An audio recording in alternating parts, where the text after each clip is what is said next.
People think that cancer is the worst thing that can happen to someone. They speak in that pious, almost whispered voice, as if the body would listen and get worse just for that. But I discovered that cancer wasn't even close to being the worst thing that ever happened to me. Because there's a pain that goes beyond the bones, that doesn't show up in blood tests, that isn't diagnosed with a CT scan, and that pain goes by one name: Ashley. Ashley was my only child. I say was because, although she's still alive, there's nothing else of a daughter in her that I recognize. When I discovered the lump in her breast, she was more worried about the trip she'd booked with her new boyfriend than the news. "Are you sure it's malignant?" was all she said, and she didn't even wait for the answer. She picked up her purse, put on the cheap red lipstick she'd bought in that little shop in Atlantic City, and left, saying she didn't want to be depressed. I stayed there, sitting on the worn velvet sofa, staring at the closed door, with the report envelope still in my hand. Ashley was the kind of daughter who learned from an early age to take advantage of other people's silence. When her father left, taking the car, the savings account, and my patience, she was 12 and didn't cry. Not a tear. She just turned her face away and asked me if I was still going to make lunch. I thought it was strength. Today, I understand that it was something else, an absence of affection that I refused to see. I was brought up to believe that being a mother meant resisting, and I resisted so much that I ended up raising a daughter who thinks love is a hindrance. The diagnosis came in like a dirty tide. Before long, I needed chemotherapy. The hairs fell out one by one, as if my body was saying goodbye to me in installments. Ashley would show up every now and then, when she wasn't too busy with online courses she never finished, or boyfriends who lasted less than a chemo cycle. She would enter the house with that automatic way, like someone who visits a sick relative out of obligation. She'd bring a ready-made soup, throw it in the pot, and leave before it boiled. Sometimes she wouldn't even look me in the eye. But none of this prepared me for the day she evicted me from my own home. It wasn't out of the blue. There were little signs. She started talking about renovating her room as if she were still a teenager. One day she showed up with a realtor, saying she was just assessing the market value. The other day I came home from the clinic to find a strange couple taking photos of the living room. When I asked what they were doing there, Ashley replied from the top of the stairs, "We're selling, Mom. It's already been decided." "It's been decided?" echoed inside me like thunder in a closed room. Decided by whom? By her, of course. I was only the owner of the house on the papers, but all my life Ashley made a point of reminding me that she was the one who was going to inherit.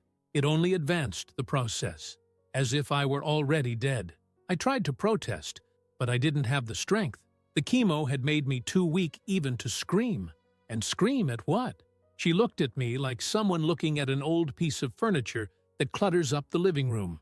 There was no daughter there, just a stranger with my blood, who wanted to get rid of the nuisance I had become.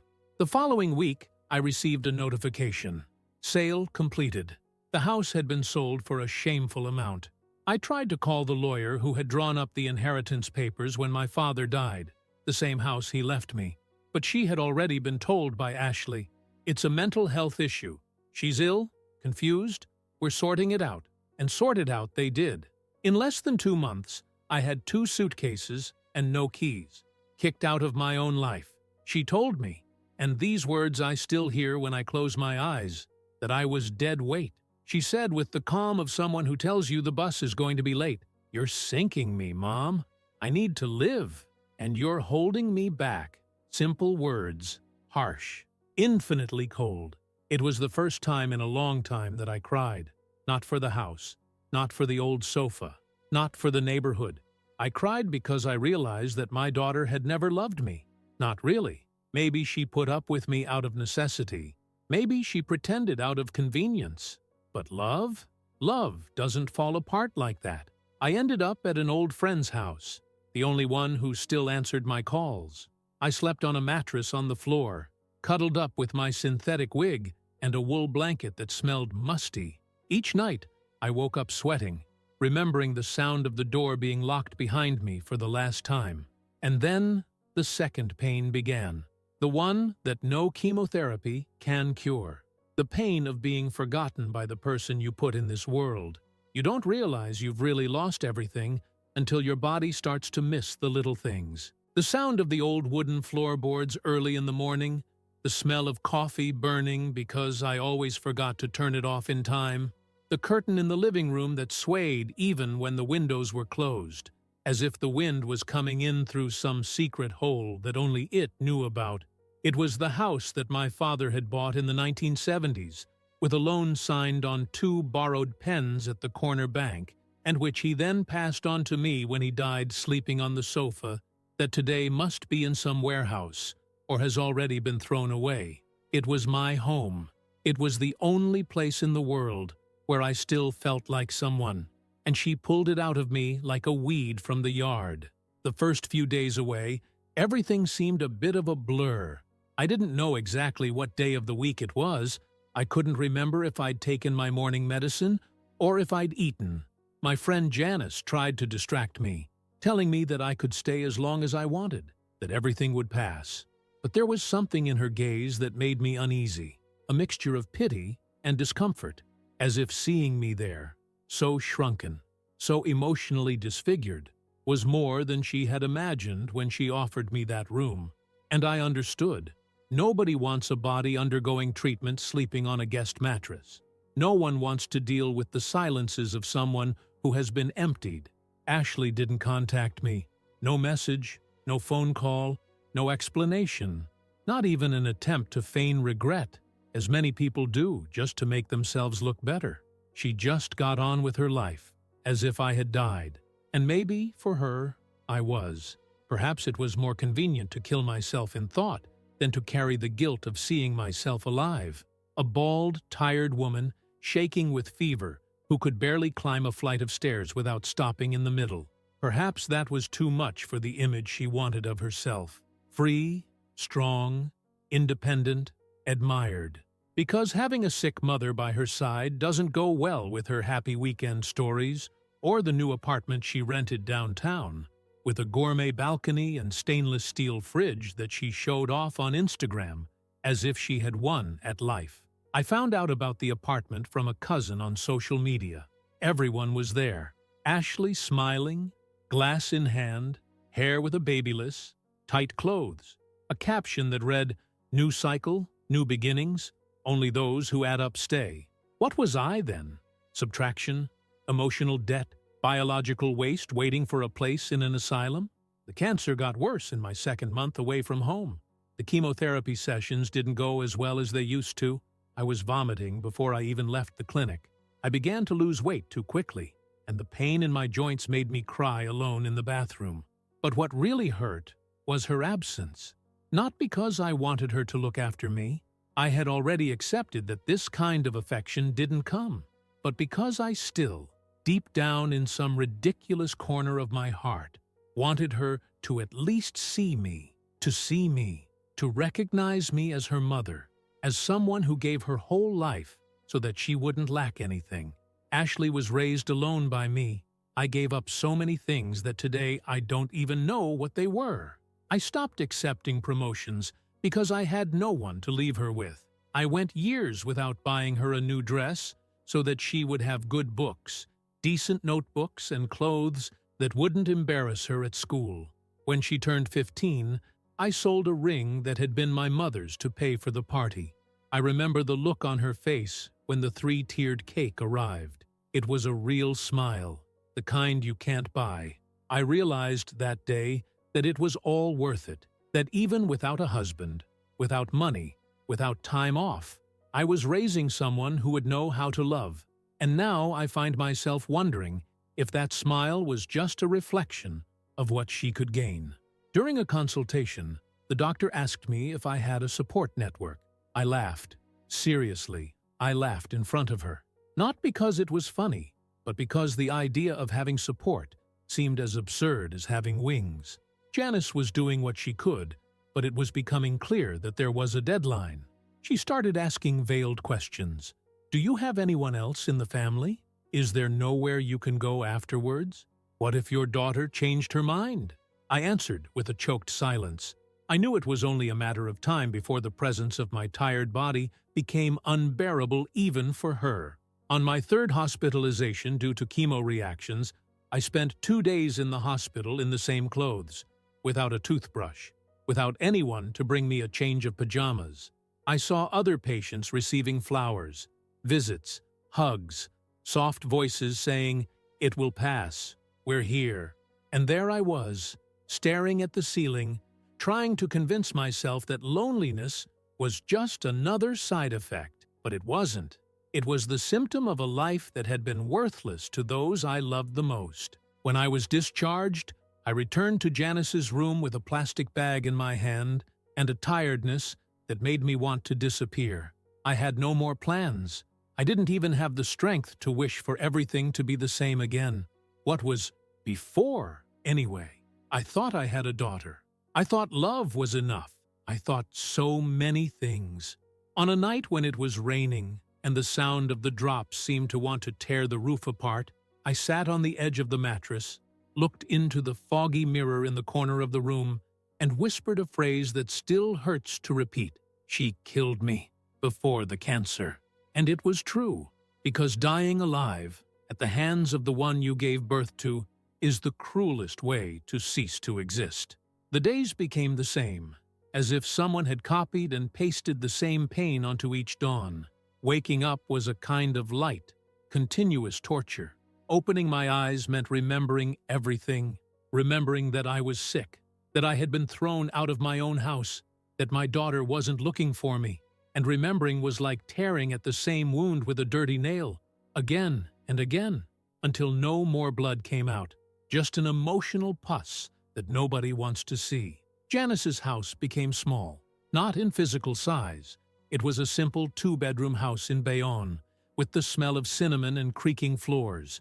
But in atmosphere, I could feel it when she sighed louder when she saw me lying down at 3 in the afternoon, when she moved the cutlery harder in the drainer, as if it was the only way to shout what she didn't want to say. She started to leave the house more. She said she needed to see her daughter, or sort things out at church. One day she let slip that her grandson was going to spend a few days with her, and that maybe I should get organized. I didn't say it angrily. I said it carefully. But sometimes care is just a more polite way of pushing you out. It was that same week that an envelope arrived with a stamp from the town hall. It was about an assistance benefit for homeless patients. It was like being called destitute by registered post. I sat up in bed and stared at the paper. It had my name, my social security number, a stamp, and a list of documents that I had no idea where they were. Among them, a proof of residence, which I obviously didn't have. It was Janice's house. The one that was mine had been sold. In other words, I was a sick body wandering around borrowed addresses. I called the number listed. The operator was cold, almost robotic. She said that the benefit might take a while, that there were queues, that maybe I should try a temporary shelter. And there, between her voice and the silence of the room, I understood that my daughter hadn't just taken my home. She had taken away my identity. I was no longer Ashley's mother, nor was I the woman from the corner house with the pink garden. I was just another sick woman with no address, waiting for charity from the state. One cold afternoon, I decided to go for a walk. I grabbed a scarf, put on Janice's old coat, and went to the block of the house that used to be mine.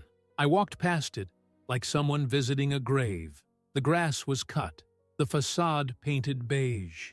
Ashley hated that color, but apparently the new owners had different taste. There was a children's bicycle leaning against the wall and a pair of men's shoes on the balcony. I didn't recognize anyone. It was another life happening on the stage of my old existence. I felt a strong vertigo and leaned on a post. The house that had once been my world was now a backdrop to the happiness of strangers, and I stood there like a faceless ghost, watching without being able to knock. I returned home before Janice arrived. I tried not to leave any traces of sadness, but I think she noticed. At night, she came into the room with a pot of soup and asked if I wanted to talk. I shook my head. I didn't want to explain anything anymore. I didn't even want to justify it, because the truth is that there are pains that nobody understands, and talking about them is just more words for others to judge in silence. The soup got cold, and so did I. The chemotherapy was interrupted because of the worsening of my tests. The doctor said he needed to adjust the medication, but I knew he was just trying to reorganize the failure. My body was no longer responding. I began to feel stronger pains, a kind of throbbing that went up my spine and lodged at the base of my neck, like a persistent reminder that everything was collapsing from the inside out. One day, I bled, alone, in Janice's bathroom. I sat on the cold floor, hugged my legs, and waited for it to pass. I didn't call anyone, not even her, because there comes a time when you realize that you've become a burden, and there's nothing more humiliating than realizing that you, once a lap, once a hug, once a presence, are now a nuisance with a first and last name. The following week, Janice came into the room with wet eyes. She said I needed to find a more suitable place, that she had done what she could, that her grandson was really going to spend a few days. I understood. I really did. There was no ill intent. There were limits, and I crossed all of them. I apologized, thanked him, and said I'd leave the next day. I had nowhere else to go. The nearest shelter had a waiting list. The hospital social worker wasn't answering. The former nurse who helped me before had moved to Michigan. I went to a bench in the square, near the public library. I took the essentials in a plastic bag. I sat down and waited. I waited for something. A phone call, a warning, a sign, nothing. And it was there, under a dirty sky, listening to the distant rumble of an old bus, that I decided to write a letter. It was to Ashley, the first in months. I started with, "Hi, daughter," but then I deleted it. It didn't make sense anymore. I started again with Ashley. I wrote it slowly, like someone bleeding on paper. I said I didn't want to go back, or live with her, or cause any scandal. I said I just wanted to understand how she was able to look me in the eye and say that I was dead weight. I asked her what was left of the little girl who used to sleep with me when she was afraid of thunder. I asked her if she slept well, if the new apartment was everything she had dreamed of, if, at some point, she felt something. I didn't send the letter. I kept it folded up, as if it were a piece of me that still insisted on believing. The next morning, the police came by asking about homeless people. I disguised myself. I said I was waiting for a ride. One of the policemen looked at me with pity. Perhaps he recognized the cancer from the scarf, the thinness, the look of someone who has already given up. He left me alone, and I thanked him, not with words, but with the tired look of someone who can no longer bear to ask for help. There, sitting on the cold bench, with the letter in my pocket and my body screaming for rest, I knew with clarity I had been left for dead. Not because of the cancer, not by the lack of a system, but by the one I had created with my own hands. It was raining heavily when I decided to go to the hospital on my own. The wooden bench where I was sleeping was already too damp. My back ached, as if I had carried the weight of a lifetime on my vertebrae, and I had, literally, in my body, in my memories, in the silences I've had to swallow every day since my daughter decided I was no longer fit. I went in through the back door of the municipal hospital because I didn't want any questions. I just wanted a dry place, perhaps a corner of the corridor where I could lay my head and not have to answer whether I had anywhere else to go. It was the third time I'd been there in less than 2 months, and I knew that the nurse's eyes carried a mixture of exhaustion and pity. Pity is a poison that looks like compassion, but isn't. Pity is just the desire for the other person to get out of your sight so that you can get back to your life without having to deal with someone else's misery. This time, the doctor who saw me was new, young, kind, with the look of someone who still believes he can save the world with formulas and protocols. When he saw my medical records, he hesitated. He said that my condition was worsening too quickly. He asked about family members. I laughed, not out loud, I laughed in that choked way that sounds more like a cough than a laugh. I said there was no one there. He didn't insist. He sent me to the palliative care ward with a clipboard in my hand and a sadness disguised as technique. I was hospitalized for 3 days. 3 days in which I didn't receive a visit, not a message, not even a forgotten bouquet. The other patients received honey buns, had children who came to leave clean towels, grandchildren who ran down the corridor. I watched everything from my bed with glass eyes. Nobody ran for me. No one would bring a clean towel, and no one would notice when my room was empty. On the second day, a new nurse came into the room. She looked at me carefully. She asked if I wanted to listen to music. I thought it was strange, but I said yes. She connected her cell phone to a small speaker and put on a radio station. She played an old song that my mother used to listen to when she cleaned the house in the 80s. I closed my eyes and cried silently, because there, between a white sheet and a hanging IV line, for the first time in weeks, someone remembered that I was people, not a patient, not a burden. People. I remembered little Ashley, dancing on the living room carpet to Barry Manilow in a red dress she'd gotten for Christmas. I laughed, filmed with a borrowed camera, and thought that no moment in my life could be better than that. It was just an ordinary afternoon, but it held all my hopes. I was sure that I was raising someone who would one day take care of me as I took care of her. And it's that thought that destroys a mother. The blind certainty that the love we give will return one day. It doesn't. Not always. Sometimes it dissolves in the distance. Sometimes it turns into resentment. And in cases like mine, it becomes contempt. On the morning of the 4th day, the social worker came to see me. She said she had found a place in a temporary retirement home run by a Catholic congregation on the outskirts of Newark. It wasn't much, but it was better than the street. I had nothing to refuse. I accepted with a look, because my voice was no longer able to make a sound. I was transferred in silence. They covered me with a dark blue blanket, put me in a simple ambulance, and left me in a building that smelled of eucalyptus and morning. It was clean, but sad. The corridors were too quiet, the kind of silence that isn't peace. It's abandonment. There, in room 206, I started counting the days, not for anything to get better, but just to have something to tell. Volunteers came sometimes, bringing soup, some old magazines, trying to get conversation out of people who no longer wanted to talk. A very sweet-looking nun offered me a prayer. I accepted, not because I believed in it, but because at that moment, I needed something that sounded like presence. I closed my eyes while she touched my shoulder and spoke to God as if He were right there, between the pillows and the expired medicines. One Saturday afternoon, one of the carers came excitedly into my room. She said that they had received a donation of blankets and that I could choose. I took a light yellow one with a daisy print. It was ugly, but it was soft. I covered myself up to my neck and stared at the ceiling as if waiting for answers. Nothing came, just an icy wind that seeped under the door. I thought of the letter. It was still with me, crumpled inside the pocket of my battered handbag. The letter to Ashley. I thought about throwing it away, but something in me still held on. Perhaps a remnant of faith, or just stubbornness.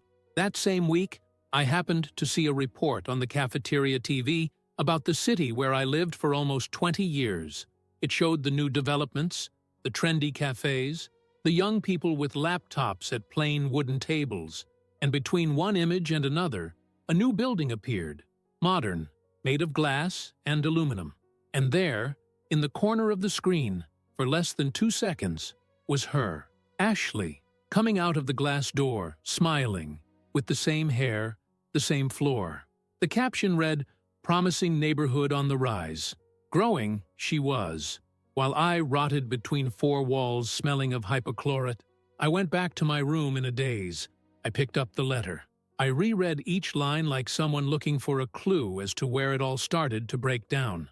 I thought it was the day she sold the house. But no, it started much earlier.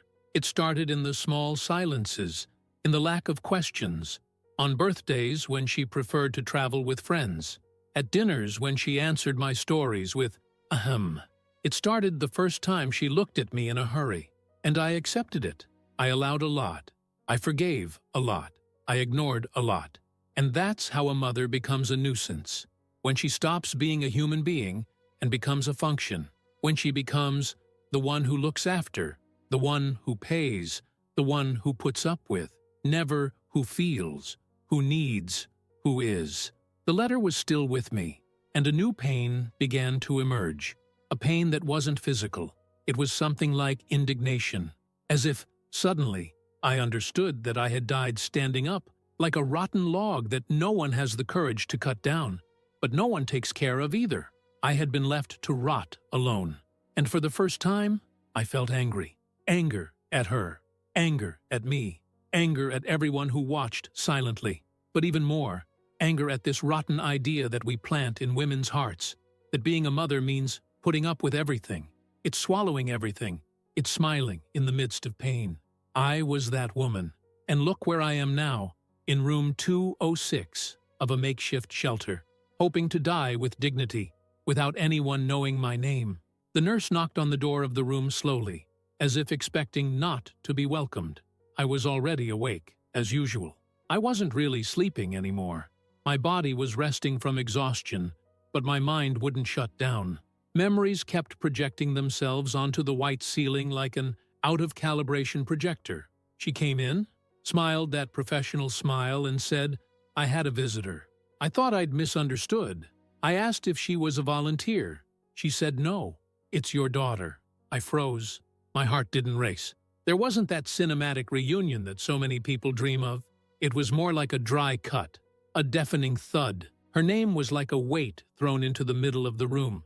I looked at my hands, thin, stained, veins popping out.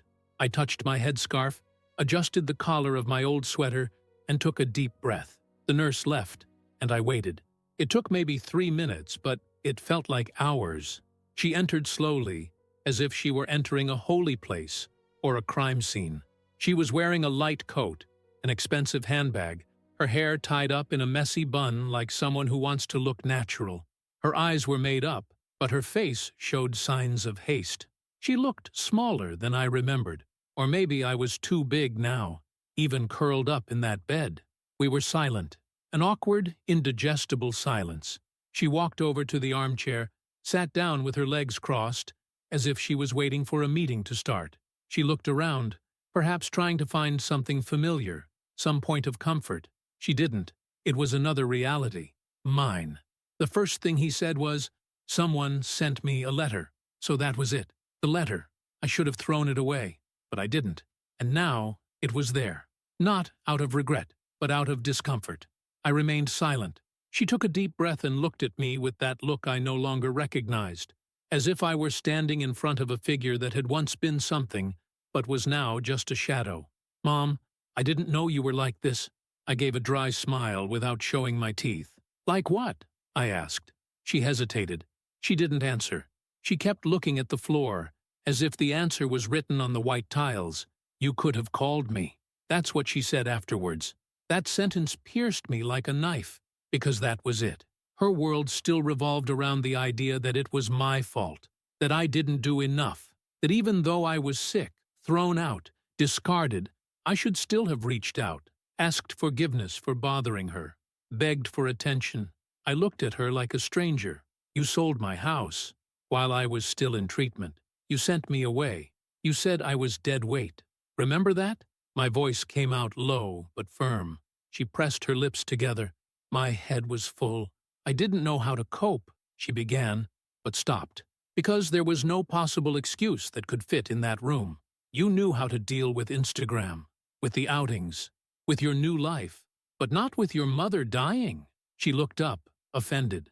Don't talk like that. What do you mean? How can someone who has been reduced to a remnant talk?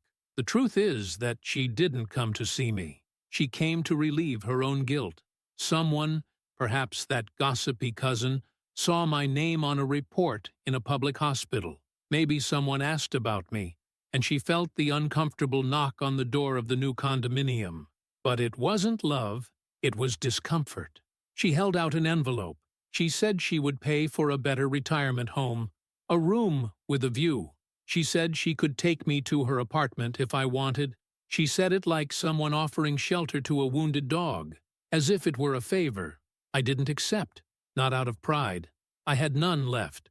But because I understood, there, in that uncomfortable chair, that she didn't see me. She never had. I was a function. I was the woman who paid, who supported, who solved things. When I stopped being useful, I stopped being seen. And now that I've become an open wound, she wanted to remedy it with a room with a view. I said I didn't need it.